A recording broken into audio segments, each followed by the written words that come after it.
você falou, assim, a exceção, novamente, foi o Brasil, tá? Aqui o Ibovespa caiu mais de 3%, indo na contramão dessa boa performance global.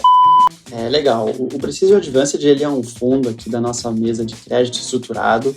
Ele já tem um histórico longo, sempre super consistente, né? Ou seja, passou por diversos períodos de turbulência aqui, tá? O fundo ele nasceu lá em 2019, então pegou a pandemia em cheio, outros eventos de crédito aqui, sempre com uma performance super consistente, tá? Desde o seu início aqui, todo ano ele superou o CDI, tá? Em maior ou menor grau, mas todo ano superando o CDI.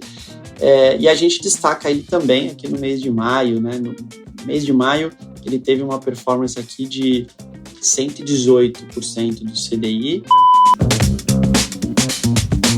Bem-vindos e bem-vindas ao Mind Asset, o podcast da Itaú Asset.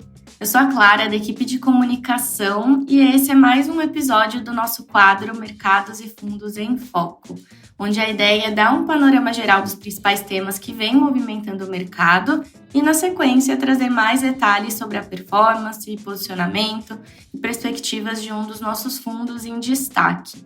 E para isso, hoje eu conto com a presença do Fernando Cavalletti, que é superintendente da área de Portfolio Specialist aqui na Itaú Asset. Então, Cava, bem-vindo de novo à nossa conversa aqui no Mind Asset. Tudo bem? Como é que você está? Tudo bem, Clara. Bom, obrigado mais uma vez aí pelo convite para poder passar um resumão aí do que aconteceu no mês de maio. Maravilha. Então, vamos lá. Acho que nesse mês, mais uma vez, o principal assunto do mercado tem sido o movimento das taxas de juros nos Estados Unidos. A divulgação dos dados de atividade, emprego, impactaram as expectativas do mercado. Então, queria que você resumisse aqui para a gente, né, como é que foi esse movimento. Tá legal. Bom, a gente parece vitrola quebrada aqui, né? Todo mês falando sobre a mesma coisa. Mas, de fato, é um ativo que mexe muito com todos os outros, né? Globalmente. Então, é super importante a gente sempre tocar no assunto, né? O que a gente viu no mês de maio, né? Vamos lembrar lá atrás, aquele movimento forte de alta nos juros que a gente viu no mês de abril, que eu comentei no mês passado, deu uma boa acalmada, tá? Então, depois daquele medo, né, por conta dos dados da economia dos Estados Unidos ainda estarem em aceleração, né? Esse era o receio, o que faria o Fed, né, o Banco Central por lá, eventualmente subir ainda mais os juros, né, em cima desse patamar super alto que a gente está para padrões americanos, né, de 5,25 a 5,5. Então, em maio, a gente teve alguns dados que reverteram essa perspectiva, tá? Então, assim, saiu a inflação no mês um pouquinho mais fraca do que era esperado, os dados de mercado de trabalho também um pouco mais brandos, né, menos contratações, tá? Apesar de ainda forte, né, mas menos do que o esperado. O consumo das famílias também um pouco mais fraco, produção industrial, né, também abaixo. Então, ou seja, um conjunto de dados, né, que acabou dando uma tranquilizada e voltou a convencer o mercado de que o próximo movimento do Fed, de fato, vai ser um corte. Tá? A gente ainda não sabe quando, né? Existe aí especulação se em setembro, se em novembro, em dezembro, né? A gente vai ter um pouco mais de clareza essa semana, né? Tem reunião aí do FOMC, né, que é o Comitê de Política Monetária ali do Fed, inclusive com dados de projeções econômicas dele, né, quando eles soltam ali a expectativa para os juros ao final deste ano, de longo prazo, né, os diretores do Fed. Então a gente vai ter um pouco mais de clareza nesse sentido. Mas o mês de maio ele trouxe uma tranquilização em relação àqueles movimentos de aversão a risco, né, mais fortes que a gente viu lá no mês de abril. Tá? Então, a gente viu os juros, né, americanos performarem bem, né, que a gente fala, né, ou seja, eles apontaram para baixo, né, no mês de maio. Então, tanto os juros mais curtos, né, que explicam mais os movimentos de política monetária, como os juros mais longos também, que explicam mais a taxa terminal do ciclo de corte e os juros estruturais da economia, né. Só para dar alguns exemplos aqui, os juros mais curtos, né, eles fecharam algo como 22 basis points, né, ou 0,22% no melhor momento do mês de maio contra o fechamento ali do mês de abril. Ou seja, né, o mercado em maio ele chegou a colocar até um corte a mais, quase, né, um corte de 25 basis points no preço desde o fechamento ali do mês de abril. Então, um mês bom nesse sentido, tá, para o juro americano, que a gente vai comentar um pouco mais para frente, mas deu uma boa acalmada aí no mercado vindo do mês de abril, tá? E se a gente fala de renda variável, né, olhando a performance das bolsas americanas, a gente vê uma performance positiva, né, em maio também foi positiva, enquanto o Ibovespa vem sofrendo perdas. Então, como é que foi a dinâmica dos índices acionários nesse mês? Tá, então vamos lá. Esse movimento de alívio nos juros, né, ele abriu espaço para as bolsas globais, né, em geral, performarem bastante bem no mês, né. É aquele negócio, né, Clara, quando você tem juros altos, né, remunerando bem o investidor, e ainda, né, voltando lá para o pensamento de abril, com ainda uma possibilidade de alta, a bolsa geralmente sofre com isso, né. Menos investidores têm o apetite para ir para a renda variável, né, correr o risco das empresas, da economia real, quando você tem uma taxa de juros elevada remunerando bem os investidores, né? Isso foi o que aconteceu no mês de abril. No mês de maio, com esse juro voltando um pouco, né, performando bem, né, indo apontando mais para baixo, a gente viu essa reversão. E ainda mais, né, contando com os bons resultados que a gente teve aí das gigantes de tecnologia nos Estados Unidos, né? Teve um earnings season, né, onde diversas empresas aí do mercado americano, da economia americana, acabaram divulgando resultado, e em particular as sete magníficas, né, que o pessoal está chamando, as gigantes de tecnologia ali dos Estados Unidos, foram muito bem e com perspectivas de resultado à frente bastante positivas também, né? Então isso dá uma turbinada na expectativa do retorno tanto dessas empresas como os dos índices, né, porque elas têm bastante peso aí em basicamente todos os índices que envolvem empresas grandes ali dos Estados Unidos. Então, nesse sentido, o S&P, né, o principal índice por lá, subiu 4,80 no mês, né, vem batendo recorde atrás de recorde. O Nasdaq, né, que representa aí as empresas de tecnologia, subiu ainda mais, 6,28% no mês. Quando a gente pega a média global das bolsas, cresceu, aí subiu, né, performou bem por volta de 3%. E aí, como você falou, assim, a exceção, novamente, foi o Brasil, tá? Aqui o Ibovespa caiu mais de 3%, indo na contramão dessa boa performance global. E aí, falando de Brasil, né? Como é que tá o contexto aqui local, Cava? Legal. Então, citar um pouco aí sobre algumas das razões, né, dessa bolsa ter performado tão mal por aqui, né? Não só no mês, né? Quando a gente olha no ano, olhando o meu preço de tela agora, né, o Ibovespa aí cai por volta de 10%, né? Quando a gente olha isso em dólar, ele cai por volta aqui de 17,5%, 18%, ou seja, né, para o investidor estrangeiro olhando aqui a Bolsa Brasileira, já tem um tombo de quase 20% no ano, né? Isso por conta da desvalorização do real também nesse período, né? E acho que o que dá para a gente citar como um dos fatores que contribuiu para essa performance ruim no mês de maio, né, não é novidade, a Bolsa vem performando mal, a Bolsa Brasileira, mas no mês de maio eu citaria aqui um episódio, tá, que foi a reunião do Banco Central, no Copom de maio, né, ali no começo do mês, onde o comitê decidiu por diminuir o ritmo de cortes, né, que vinha de 50 em 50, para 25 basis points, né, 0,25%. Até aí tudo bem, mas a questão foi a decisão dividida, né? E essa divisão entre os diretores do comitê, que em geral acontece, tá, em outros comitês de política monetária ao redor do mundo, mas aqui trouxe uma preocupação adicional, que foi o mercado tentando entender as razões dessa não convergência, né, do cenário ali entre os diretores do Banco Central. E como o comunicado ele não foi muito claro nesse sentido, isso deixou margem para a imaginação total dos investidores, né? Então, com certeza, isso não contribuiu aqui para os ativos seguirem os ganhos no externo, né? E quando a gente fala, né, da performance ruim da Bolsa, não foi só ela, tá? A renda fixa aqui no Brasil também acabou performando mal, né? Ou seja, os preços, né, dos índices de juros aqui e dos próprios contratos futuros e tudo mais passaram a refletir juros mais altos, inclusive com o Banco Central parando a Selic nesses 10,5%, tá? O patamar que a gente está hoje. E aí, para quem quiser saber mais, né, mais informações sobre isso, o Thomas, né, nosso economista-chefe, ele comentou bastante sobre esse assunto na live de economia que ele fez ali no início do mês, que, aliás, foi transmitida ao vivo um dia depois da decisão do Copom, né? Então, acho que foi uma das coisas que acabou contribuindo aí para essa performance fraca, né, em relação aos pares e ao resto do mundo no mês de maio. Uhum.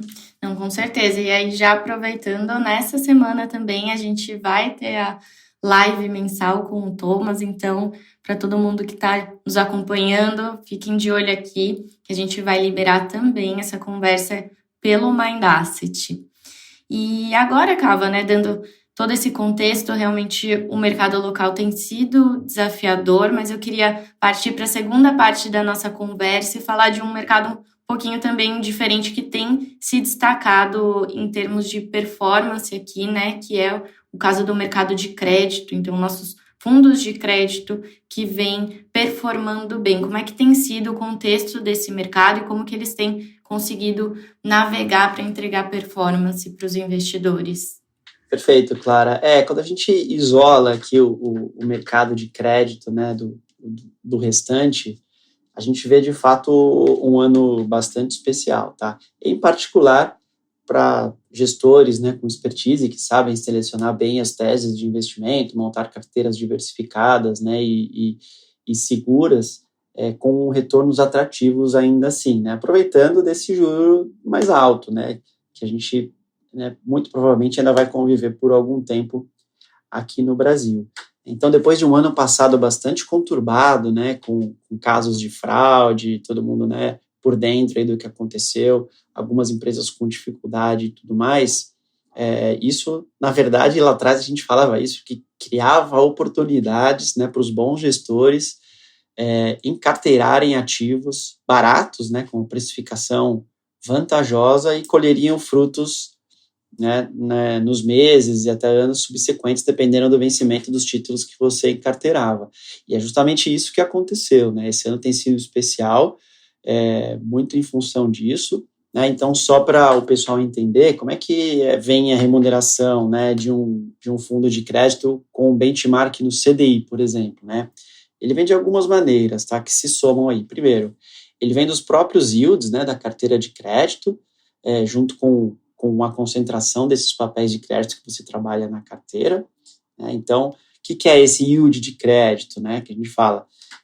Em geral, a gente olha por spread, né, é quanto que os títulos, esses títulos privados, né, estão pagando a mais do que o CDI para incorrer o risco de crédito da empresa que você está emprestando, né? Então, um título de crédito, em vez de emprestar dinheiro para o governo, né, o fundo está emprestando dinheiro para a empresa, você avalia quanto que ele está pagando a mais do que um título de governo e quanto tem de risco, né, dessa empresa entregar ali os pagamentos, né, a remuneração da dívida que está tomando emprestado com você, né? Então, tudo mais constante, né, você encarteirou aqui os títulos com CDI mais alguma coisa, ele vai rodar reloginho e tudo mais.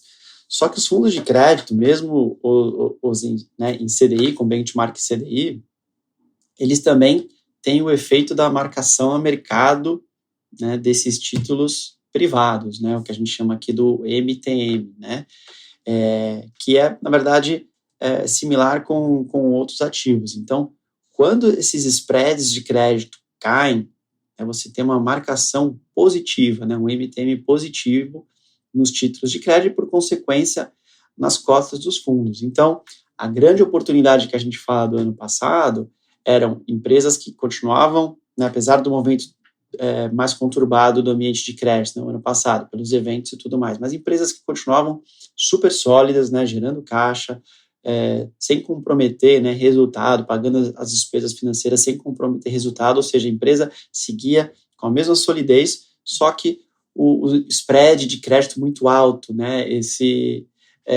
o mercado requerendo uma remuneração maior ali no mercado secundário desses títulos da mesma empresa que não mudou nada, mas requerendo uma remuneração melhor por conta do momento conturbado que a gente estava passando. Então, a gente aproveitou isso, né, encarteirou bastante coisa interessante, a preços melhores, e aí esse ano, com o movimento de fechamento, né, dos spreads que eu comentei, além dos ganhos, né, normais aqui, por você está emprestando para uma empresa privada, né? Você tem esse MTM dos títulos que fazem a cota performar super bem. E a cota performando bem também atrai mais investidores e tal. Então, a gente está vivendo, de fato, um ambiente aqui, um momento muito especial para crédito, com os fundos entregando bem, um fluxo super forte, né, na indústria.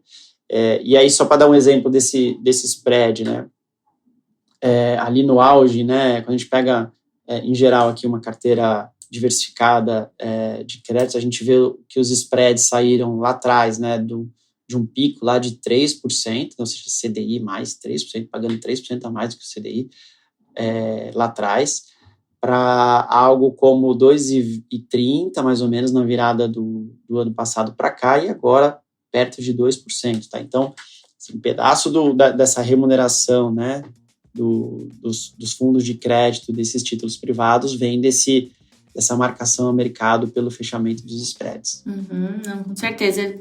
Super importante o investidor entender todo esse movimento, né? E falando aqui, Cava, especificamente do Precision Advanced, que é um fundo que tem se beneficiado justamente desses movimentos, né? Entregando uma performance superior ao CDI aí em diferentes janelas, quando a gente fala de mês, ano e 12 meses. Então, como é que tá ali quando a gente fala especificamente do Precision Advanced? Legal. O Precision Advanced, ele é um fundo aqui da nossa mesa de crédito estruturado.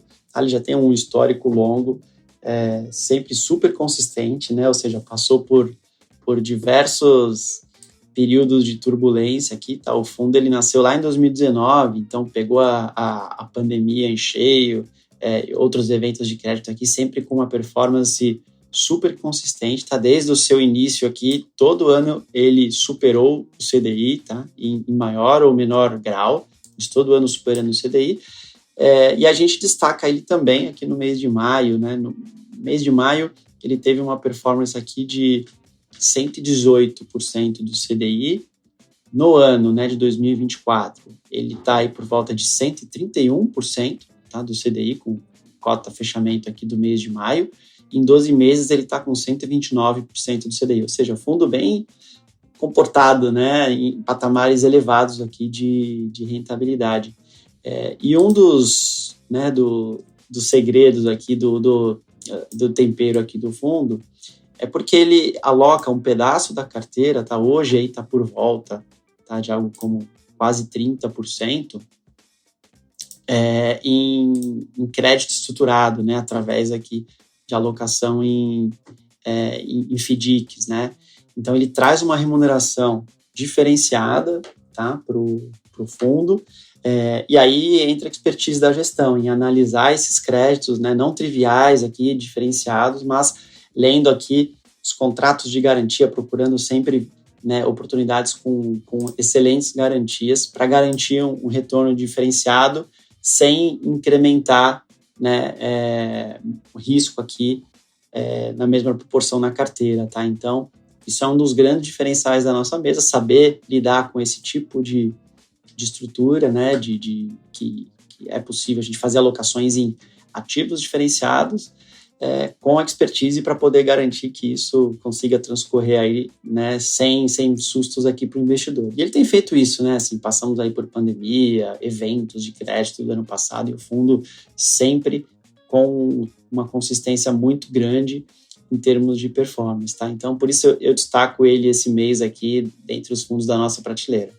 Legal, Cava. Então, realmente, né, ele é um destaque aqui dentro da nossa prateleira de crédito. E aí eu vou aproveitar que a gente está encerrando esse episódio para dizer para todos aqueles que querem saber mais sobre o fundo, basta acessar o link da descrição, que a gente vai deixar aqui, assim como o link para toda a nossa prateleira de fundos de crédito. Então, obrigada mais uma vez, Cava, pelo episódio, e a gente se vê no mês que vem, hein? Obrigado, claro, sempre muito bom o nosso papo. Gosto muito de fazer, tá? Pode contar comigo. Maravilha. E para você também que está nos acompanhando, deixem os feedbacks que a gente sempre está de olho aqui também. A gente se vê no próximo episódio.